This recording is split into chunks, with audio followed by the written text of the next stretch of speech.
Hello and welcome to another edition of Sarcoidosis Sunday. This Sunday, well, since I touched the glasses, might as well show you how I'm bringing awareness to the sarcoidosis with the purple specks and sarcoidosis written on the side there. I really want to start this off saying thank you to a mentor and a friend of mine, Charles Corpening.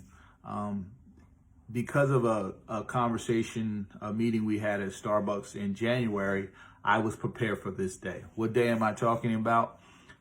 This week, I was released from my company due to, well, obviously not my company, the company I work for. I was released from them due to my illness. I've been out for a little over a year. We have deemed it unsafe for me to return due to my illness. And because of a conversation I had back in January, I have spent the year understanding what if, and what if not from a negative standpoint, because, you have people that, oh, what if that don't work? You have that person. And my answer and my thought process always, even to that person, is, okay, what if, then how? If I know I need to get from point A to point Z, and you're telling me this isn't going to be the way to get there anymore, then how? Because I still need to get to point Z. And that's what I feel like many people, especially with the, dealing with a all of a sudden illness, or an illness for myself, as we continue, I always say, as I continue to dig down, I had been receiving signals or signs for a while. I just didn't know. And then when we started, trying to figure it out, as I've told you before, sarcoidosis, especially neural sarcoidosis, kind of mimics things. Does he have lupus? Does he have MS? Does he have just diabetic nerve pain? Like, what is going on? You have to do a lot of deductive reasoning for this condition. But for anybody going through any condition, if this comes in and you're out of work or something's going on, you have to think, okay, what if? What if I cannot go back and do what I used to do? How do I move forward? And how I dealt with that from a spiritual side is verse John 15:5 says, if God remains in you and you remain in God, then you can bear much fruit, because without him you can't do anything.